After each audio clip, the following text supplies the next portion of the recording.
Hello, hi everyone, જય શ્રી કૃષ્ણ. સ્વાગત છે ટેસ્ટી ફૂડ વિથ સિમીઝ વ્લોગ. આજની રેસીપી છે ભરેલ ગુંદાનું શાક. ગુંદાને ભરવાની ઝંઝટ વગર ભરેલ ગુંદાનું શાક. જો તમે આવી રીતે એકવાર બનાવશો તો ખૂબ જ સ્વાદિષ્ટ અને ખૂબ જ ટેસ્ટી બનશે. તમે જરૂરથી એકવાર ચોક્કસ બનાવજો.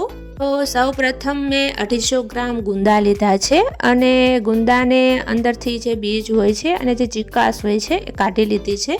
અને બી કાઢીને તમે મીઠાવાળું ચાકુ કરીને તમારે આવી રીતે બધા બી કાઢી લેવાના છે. મીઠાવાળું ચાકુ કરશું ને એટલે ગુંદામાંથી છે ને બધી ચીકાશ નીકળી જશે અને બધા બીજ નીકળી જાય પછી આપણે 15 થી 20 મિનિટ ગુંદાને રાખવાના છે એટલે બધી ચીકાશ નીકળી જશે. એટલે ગુંદામાંથી બધું ચીકાશવાળું પાણી કાઢી નાખવાનું છે અને પછી આપણે 2 પાવડા તેલ ગરમ કરવા મૂકવાનું છે. અને તેલ ગરમ થઈ જાય એટલે એમાં બધા જ ગુંદા એડ કરીને સાંતળવાના છે. 5 થી 7 મિનિટ સાંતળીશું એટલે બધા ગુંદા સરસ સંતળાઈ જશે. અને ગુંદાને આપણે થોડીક વારે હલાવતા રહેવાનું જેથી ગુંદા છે બધી બાજુ ફરતી કોર એકદમ સરસ સંતળાઈ જાય. હવે આપણા ગુંદા છે એકદમ સરસ સંતળાઈ ગયા છે. તમે જોવું હોય તો ચાકુ લઈને એક ગુંદામાં આપણે જોઈ શકીએ છીએ કે ગુંદો આપણો સરસ સંતળાઈ ગયો છે કે નહીં, સોફ્ટ થઈ ગયો છે કે નહીં. અને આપણા બધા જ ગુંદા એકદમ મસ્ત સંતળાઈ ગયા છે. ત્યાર પછી આપણે ગુંદાને તેલમાંથી કાઢી લેવાના નથી, આપણે એમાં જ બધા મસાલા એડ કરીશું. 2 સૂકી લાલ મરચી, 2 થી 3 લવિંગ, 1 બાદિયા અને આદુ મરચાં લસણની પેસ્ટ લીધી છે એ પણ આપણે એડ કરવાની છે. અને આપણે એને 2 થી 3 મિનિટ એકદમ સરસ સાંતળીશું કે આદુ મરચાં અને જે લસણની પેસ્ટ છે એ ગોલ્ડન બ્રાઉન કલરની થઈ જાય ત્યાં સુધી થોડીક વાર સાંતળીશું. અને ત્યાર પછી આપણે ડુંગળી લેવાની છે. 2 નંગ ડુંગળી લીધી છે મેં, એનું એકદમ સરસ ઝીણું કટિંગ કરી લીધું છે. તમે ગ્રાઇન્ડ પણ કરી શકો છો. ડુંગળી એડ કર્યા પછી આપણે ડુંગળીને પણ એકદમ મસ્ત સાંતળવાની છે. ડુંગળી પણ ગોલ્ડન બ્રાઉન કલરની થઈ જાય ત્યાં સુધી સાંતળવાની છે. એકદમ સરસ 5 થી 7 મિનિટ સાંતળશું એટલે મસ્ત સંતળાઈ જશે.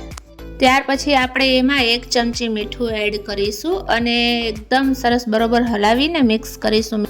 અને ત્યાર પછી આપણે ડુંગળી સંતળાઈ ના જાય ત્યાં સુધી આપણે થોડીક વારે રહીને આપણે હલાવતા રહેવાનું છે જેથી નીચે બેસી ના જાય. અને હવે આપણી જે ડુંગળી છે એ એકદમ લાઇટ ગોલ્ડન બ્રાઉન કલર આવી ગયો છે, સંતળાઈ ગઈ છે. ત્યાર પછી આપણે મેં 2 ટમેટાં લીધા છે અને 2 ટમેટાની ગ્રેવી કરી છે.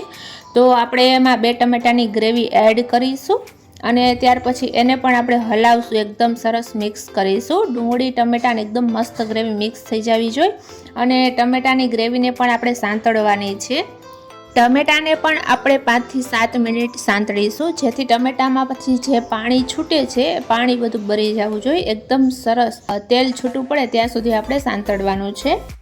અને આપણે જોઈ શકીએ છીએ કે ટમેટાનું જે પાણી છે બધું સરસ એકદમ બળવા લાગ્યું છે અને તેલ જે છે ઉપર પરપોટા થઈ રહ્યા છે. ત્યાર પછી આપણે એમાં 1 ચમચી હળદર એડ કરીશું, 1 ચમચી હિંગ એડ કરીશું અને 1 ચમચી ધાણા જીરું પાવડર એડ કરીશું. અને એ બધા મસાલાને એકદમ સરસ મિક્સ કરીશું. અને ત્યાર પછી મેં ગુજરાતી ચવાણું લીધું છે 2 ચમચી જેટલું, એને પણ ભૂકો કરી લીધો છે તો એ પણ આપણે એડ કરીશું. ત્યાર પછી 2 ચમચી મેં કાજુનો ભૂકો એડ કર્યો છે અને ત્યાર પછી મેં 3 ચમચી મેં માંડવીનો ભૂકો એડ કરેલો છે. અને ત્યાર પછી આ બધા મસાલાને એકદમ સરસ મિક્સ કરવાનું છે, એકદમ સરસ હલાવવાનું છે અને આ બધા મસાલાને પણ એકદમ સરસ સાંતળવાના છે. અને ત્યાર પછી મેં 2 ચમચી લાલ મરચું પાવડર એડ કર્યો છે. ચટણી એડ કર્યા પછી એકદમ સરસ હલાવવાનું છે, એકદમ સરસ મિક્સ કરવાનું છે જેથી ચટણીનો કલર છે બધા મસાલામાં બેસી જાય. અને આપણા હવે બધા મસાલા છે એકદમ સરસ મિક્સ થઈ ગયા છે. જોવો છો કે એકદમ સરસ મિક્સ થઈ ગયા છે અને ચટણીનો કલર પણ આવી ગયો છે. અને આપણે 2 મિનિટ એકદમ એમ સાંતળશું અને 1 થી 2 વાર હલાવતા રહેવાનું જેથી બેસે નહીં. ત્યાર પછી મેં 1 ચમચી વરિયાળી એડ કરી છે, 1 ચમચી તલ એડ કર્યા છે. વરિયાળી અને તલ છે બંને આખા જ એડ કર્યા છે અને તમે જો ભૂકો એડ કરવો હોય તો તમે ભૂકો પણ એડ કરી શકો છો. ત્યાર પછી મેં અડધો ગ્લાસ પાણી એડ કર્યું છે અને પાણી એડ કર્યા પછી આપણે એકદમ સરસ મિક્સ હલાવવાનું છે.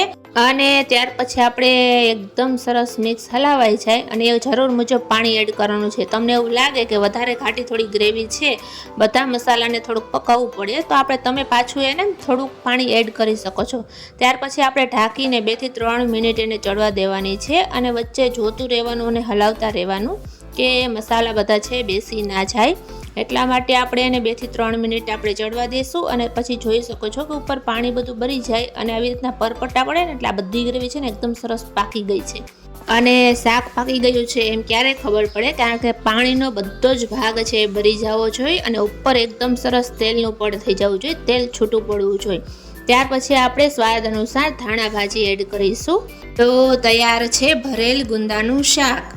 મારી રેસીપી તમને કેવી લાગી એ કમેન્ટ બોક્સમાં ચોક્કસ જણાવજો અને આવી જ રીતે મારી ન્યૂ રેસીપી જોવા માટે મારી ચેનલને સબસ્ક્રાઈબ કરો, લાઈક કરો અને શેર કરો. Thank you.